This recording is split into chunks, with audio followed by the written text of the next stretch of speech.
Buenas noches, jóvenes. Hoy vamos a continuar trabajando con el tema que teníamos pendiente, proceso de elaboración de textos. Como recordarán, la clase anterior hemos hablado sobre lo que son los textos publicitarios. Hoy nos toca hablar sobre los otros dos tipos de textos que tenemos pendientes. Los textos que vamos a ir desarrollando poco a poco y ejemplificando también. Para lo cual les voy a compartir mi pantalla para poder trabajar y explicarles de acuerdo a lo que requerimos. ¿Ya? Les voy a pedir que tomen mucha atención a nuestra explicación. Y vamos a empezar. Vamos a continuar con esto que son los textos funcionales. ¿Ya? Pero, ¿qué es un texto funcional? Vamos a recordar, el texto publicitario estaba ligado principalmente a publicitar algo, a dar a conocer un determinado producto para adquirir. Ahora, en cambio, ahora vamos a hablar de los tipos de textos funcionales. ¿Qué serán los tipos de textos funcionales? Este tipo de texto funcional es un escrito eficaz cuyo contenido y diseño facilita su uso para la obtención de un propósito que generalmente está relacionado con la solución de un problema específico, en concreto de algo. Pero estos textos funcionales no son de recreación, por eso, como su nombre mismo lo dice, funcionales, que tienen una función en específico, ¿ya? Pero vamos a ver cuáles son. Dentro de los tipos de texto funcionales tenemos una clasificación y por lo general se clasifican en 3 grupos de textos funcionales. Entre estos tenemos lo que son los textos escolares, los textos personales y los textos laborales, y sociales, ¿ya? Cada uno de estos tiene sus propias características que vamos a ir desarrollando y ejemplificando cada uno. Pero recordemos, la clasificación de los textos funcionales es en 3: escolares, personales y laborales o sociales. Los tipos de texto escolares. Estos tienen la intención didáctica, pues apoyan tanto a la enseñanza, a docentes, como a los procesos de aprendizaje de estudiantes. Este tipo de texto funcional escolares propiamente, mayormente está ligado al campo de la enseñanza en educación, ¿ya? Va dirigido a eso. La función principal va a ser enseñar para conseguir que los estudiantes puedan ampliar sus conocimientos. Dentro de este tipo de texto funcional podemos encontrar el mapa mental, mapa conceptual, resúmenes y síntesis. Un mapa conceptual por lo general tiene este esquema, como pueden ver acá en la imagen donde estoy punteando, va a ser de forma jerarquizada, donde va a tener poco contenido, pero con palabras claves y palabras de enlace que van a ayudar a que se pueda comprender un determinado tema que se quiera dar a conocer. Siempre va a tener una estructura similar a este en un mapa conceptual. Ahora también tenemos, dice, dentro de los textos funcionales escolares, lo que es el mapa mental. Aquí tenemos un pequeño ejemplo de lo que es un mapa mental. Como pueden ver, en un mapa mental, por lo general va a estar acompañada de una imagen que está de acuerdo al tema que se va a explicar. Tiene poco contenido, se puede utilizar también varios colores para hacer que el contenido se pueda comprender mejor. ¿Por qué se llamará mapa mental? Se llama mapa mental porque tiene la facilidad, como es tan didáctico, tan colorido, con imágenes, gráficos y demás, ayuda bastante a que podamos reconocerlo, a que podamos acordarnos mediante las imágenes, poder relacionar con el contenido, mejorar la comprensión de un determinado tema, ¿ya? Entonces, esto en cuanto a los textos funcionales escolares. Ahora pasemos al siguiente. Los textos funcionales personales. Este tipo de texto funcional personales brindan información sobre las situaciones del emisor cuya intención es lograr una respuesta activa al receptor. ¿A qué se refiere? Por lo general, este tipo de documentos personales, como su nombre lo indica, personales, va a ser de una persona interesada, que es el emisor, va a emitir sus documentos o este tipo de textos a un receptor que puede ser para un empleo, para que dé a conocer principalmente como su hoja de vida, cómo es el desarrollo de esta persona. Por ejemplo, tenemos acá el currículum vitae, que se refiere a que el currículum vitae es un tipo de texto donde cada persona va a llenar sus datos personales de acuerdo a lo que ha estudiado, a lo que se ha preparado profesionalmente en el trabajo, según su experiencia, para poder conseguir optar un cargo. Por lo general, siempre en cualquier trabajo te piden currículum vitae, entonces ahí está. Tu hoja de vida también se le llama como hoja de vida. Es un resumen de todo lo que tú has hecho y has estudiado a nivel profesional, la preparación que tienes para poder conseguir un trabajo. Luego tenemos la carta formal y el correo electrónico.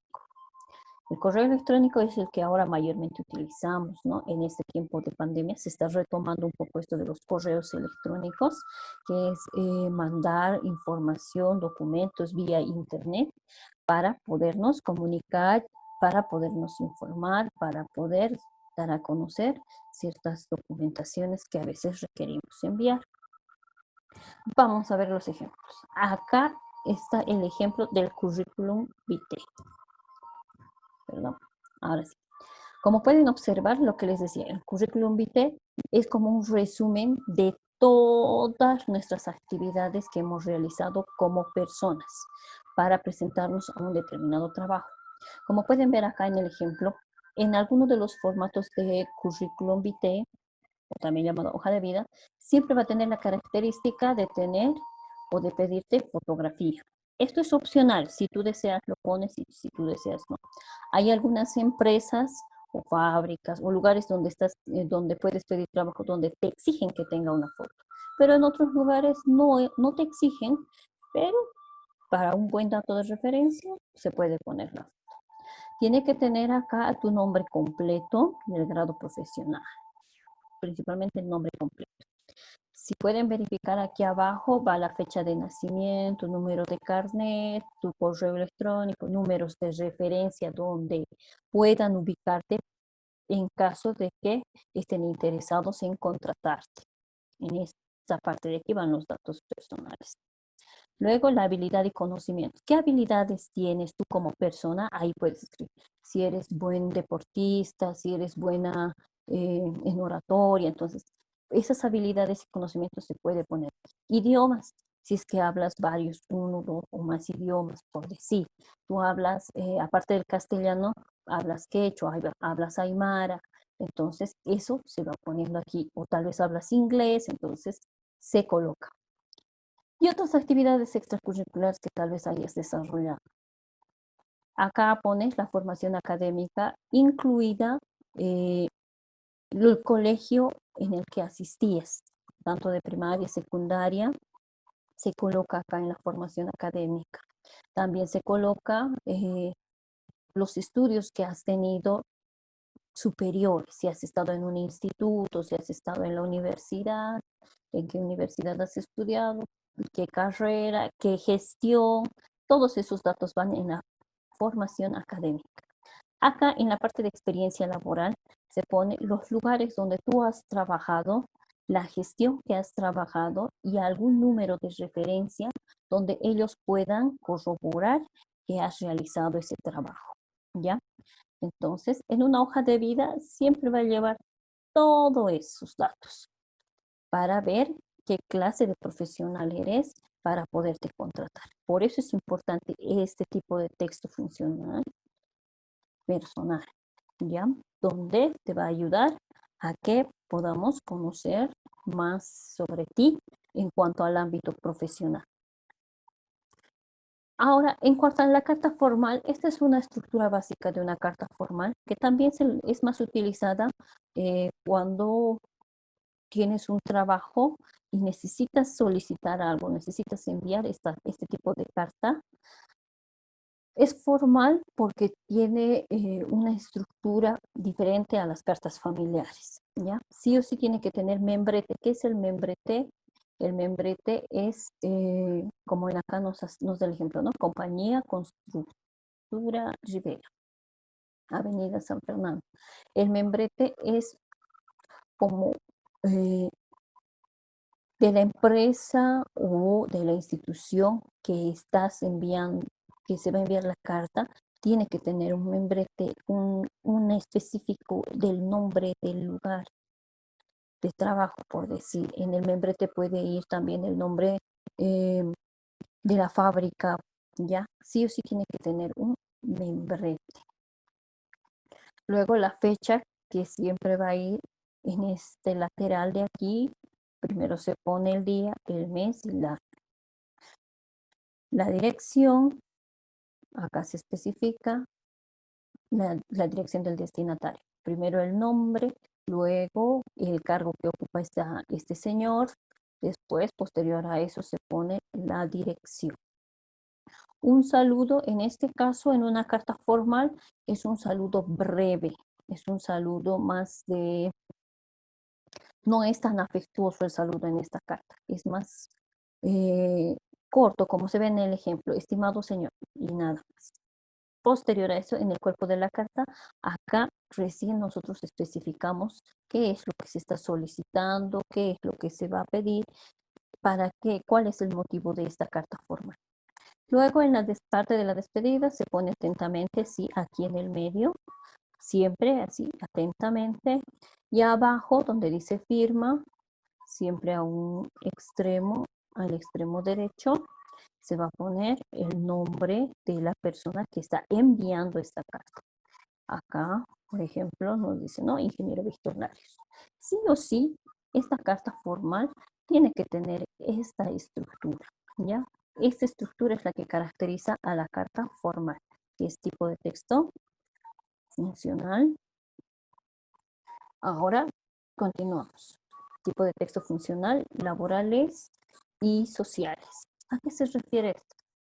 Se vincula con instituciones, empresas u organismos.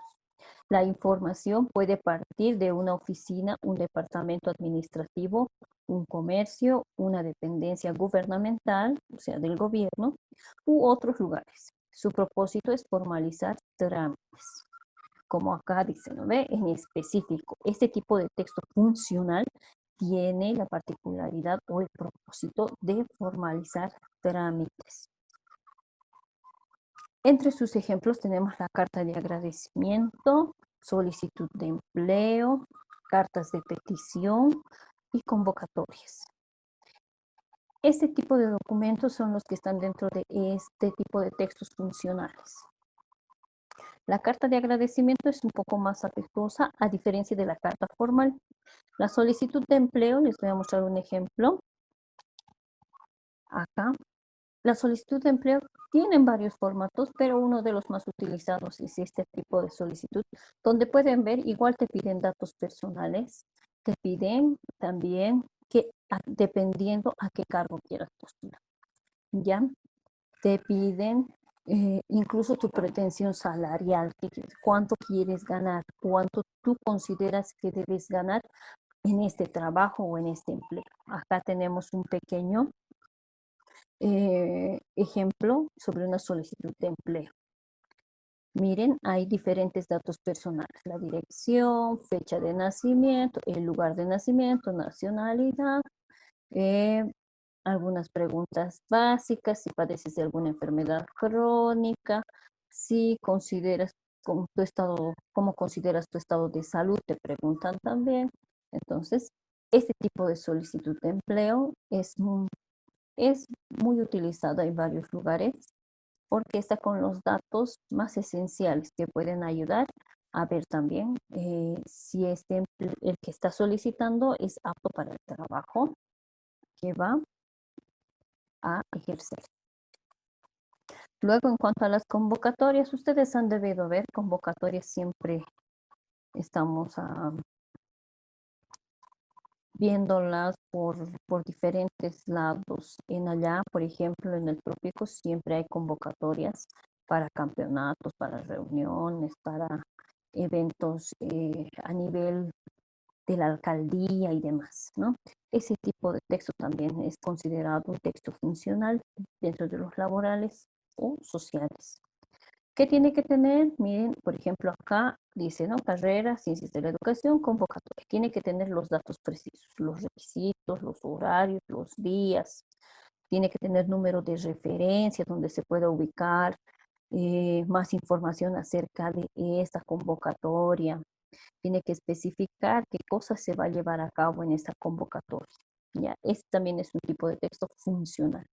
Recordemos que se llama funcional porque tiene en específico una función que realizar. ¿Ya? Ahora sí, esto en cuanto a los tipos de textos funcionales. Vamos a continuar con el otro tipo de texto, que es el explicativo o expositivo. Este tipo de texto explicativo o expositivo, a diferencia del publicitario y del funcional, es un poco más sencillo, porque como indica su nombre, es explicativo y expositivo, ¿ya? Tiene como finalidad informar acerca de algo, de un tema en concreto. También se lo conoce como texto expositivo, porque procura transmitir un conocimiento sobre un tema informando de manera puntual, coherente y clara. Este tipo de texto explicativo o expositivo es el que mayormente utilizamos en los colegios, cuando nosotros hacemos que los estudiantes puedan exponer. Entonces, cuando un estudiante tiene que exponer, explicar un tema, tiene que preparar su material. Entonces, ¿cómo va a preparar su material? Ejemplo, acá les tengo una estructura básica para el tipo de texto explicativo, donde los estudiantes se pueden apoyar a este esquemita para poder lograr el objetivo que es de la comprensión de un determinado tema, ¿ya? En esta estructura, acá miren, dice estructura del texto expositivo o explicativo. Siempre debe tener una introducción breve acerca del tema y dentro de esa introducción tiene que presentar al tema y definir el concepto central del tema. En su, en su esquema o en su mapa conceptual al momento de explicar, en el momento del desarrollo, debe explicar el tema en concreto, debe dar detalles específicos de los puntos más importantes del tema y debe dar ejemplos del tema. ¿Ya? Luego, para terminar, tiene que tener sí o sí un texto expositivo, la conclusión. Dentro de la conclusión, debe sintetizar el tema. ¿Qué es sintetizar? Tiene que dar a conocer los puntos más importantes del tema, lo que quiere resaltar, lo que quiere el expositor, que sus oyentes, que su público, que sus compañeros no se olviden. Ahí eso tiene que sintetizar y puntualizar. Al final, dice, puede concluir o puede incluir también las opiniones de sus participantes, ¿ya? Puede incluir sugerencias de sus compañeros, de los que están oyendo su exposición. Entonces, el tipo de texto explicativo expositivo se refiere a esto, a que cuando uno tiene que exponer un determinado tema, en lo posible debe tener una estructura con una introducción, un desarrollo y una conclusión. Estos tres pasos para poder exponer un tema determinado y de esa forma efectivizar la explicación para sus compañeros. ¿Listo? Con esto hemos terminado este tema del proceso de elaboración de textos. Vamos a realizar una actividad de acuerdo a estos dos tipos de textos que hemos puntualizado hoy y en función a eso vamos a trabajar. Esperemos que se haya podido comprender nuestra lección. Gracias.